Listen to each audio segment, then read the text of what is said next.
ভোর প্রায় ৫টা ৫০ মিনিট। ২ তলার দরজা খুলে বেরিয়ে আসতে বঙ্গবন্ধুকে ঘিরে ফেলে ঘাতকেরা।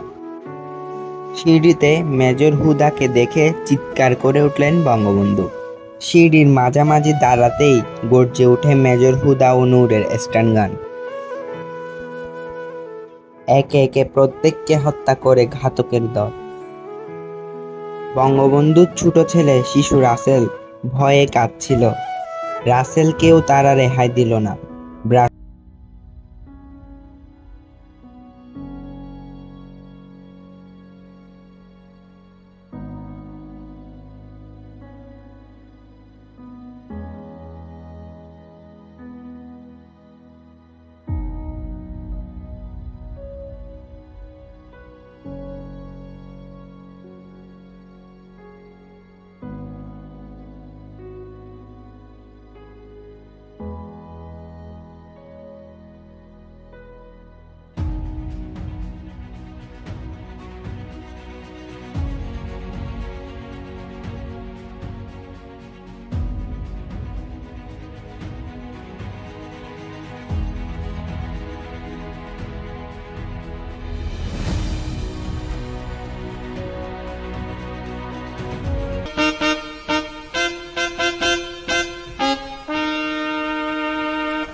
শুরু করে গণভবন এক্সচেঞ্জে।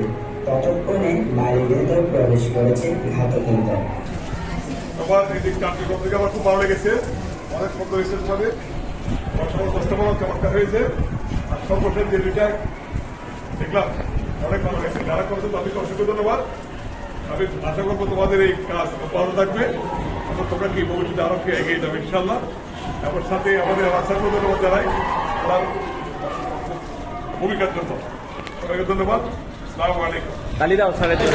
এই কাজটা বাঙালি জাতির মুক্তির সনদ বলা হয়, কারণ এতে রয়েছে বাঙালি জাতির অধিকার, নিরাপত্তা। মেলায় অংশগ্রহণ করে তোমার কেমন লাগছে? স্টল এটা তোমাদের জন্য তো নতুন একদম। হ্যাঁ বলো কেমন লাগছে? মেলা তো স্যার সবার জন্য একটি আনন্দের বিষয়। এখন আমরা তো সবাই মিলে আমরা আমাদের পোস্টার প্রদর্শন করেছি যেভাবে করতে পেরেছি, কিন্তু আমাদের হেড স্যাররা এসে আমাদের যেভাবে অনুপ্রেরণা জায়গাছে ভালো, আমরা আরো ভালো কিছু করতে পারবো। Thank you very much. তোমরা কোন বিষয়টা ফোকাস করেছো? আমরা বঙ্গবন্ধুর 1972 সালে 10 জানুয়ারি স্বদেশ প্রত্যাবর্তনটার উপর স্বদেশ প্রত্যাবর্তন দিবস। কেমন লাগছে তোমাদের মেলা? এখন সত্যি সত্যি অনুভূতি আসলে অনেক কষ্ট হয়েছে মেলার আয়োজন করতে, তাই না? বা দিন শেষে কেমন লাগছে? হেড স্যারকে দেখালা, অন্যান্য টিচার অনেক প্রশংসা করছে তোমাদের, তো তো কেমন লাগছে বলো? আমাদের এই কাজটা করে অনেক ভালো লেগেছে। প্রথম একটু চ্যালেঞ্জিং হলেও আমরা সকলের সহযোগিতা পেয়ে এই কাজটা আরো সুন্দরভাবে করতে পেরেছি। এটি আমাদের ভবিষ্যতে আরো অভিজ্ঞতা অর্জন করতে সাহায্য করবে। Thank you. কেমন লাগছে এই মেলার আয়োজন, সার্বিক আয়োজন, এই আয়োজন অংশ নিতে পেরে? মেলায় আয়োজন করতে পেরে আমরা অনেক নতুন নতুন কিছু শিখতে পেরেছি এবং এই একসাথে মিলে বঙ্গবন্ধু অনেক কিছু সম্পর্কে জেনেছি, যা আমাদের অনেক উৎসাহিত করেছে দেশপ্রেম। আমরা বঙ্গবন্ধু ছোটবেলা থেকে এত দুঃসাহসী ছিলেন, তার সঙ্গে আমরা চলে পেরেছি এবং খুব আনন্দ পেয়েছি। ঠিক আছে, অনেক ধন্যবাদ। আসো, তোমরা বঙ্গবন্ধুর কোন বিষয়কে ফোকাস করেছো তোমাদের স্টলে? আন্দোলন এবং 7ই মার্চের অসহযোগ আন্দোলন, 7ই মার্চের ভাষণ। আচ্ছা ঠিক আছে, তো মেলায় অংশগ্রহণ করতে পেরে তোমাদের কেমন লেগেছে? অনেক সুন্দর বলছে আয়োজন ছিল। তোমাদের আয়োজন মূলত কি নিয়ে? আজকের স্টলের থিম কি বলো? কারাভোগের সময়কাল। হ্যাঁ, কিছু একটু বলো। 4682 দিন কারাগারে ছিলেন, কারাভোগ ছিলেন। হত্যাকাণ্ড, বঙ্গবন্ধু সপরিবারকে নিহত হয়েছেন 15ই অগস্ট। খুব সুন্দর আমরা অ্যানিমেশন দেখলাম এবং হেড স্যারও মানে খুব খুশি হয়েছেন এবং প্রশংসা করেছেন। এই কাজ সম্পর্কে বলো। সালের 15ই আগস্ট বঙ্গবন্ধু তার পরিবারকে যে হত্যাকাণ্ড করা হয়েছে সেটা অ্যানিমেশনের মাধ্যমে তুলে ধরার চেষ্টা করছি। আর এটা যেহেতু আমাদের জন্য নতুন ছিল, অনেক প্রবলেম হয়েছে, তো আমাদের ইতিহাস ও সামাজিক বিজ্ঞান বিষয় শিক্ষক অ্যানাউন্সারদের কাছ থেকে আমরা সবসময় অনেক হেল্প পেয়েছি। তো সেই কারণে ভালো করে আমরা এটা বুঝতে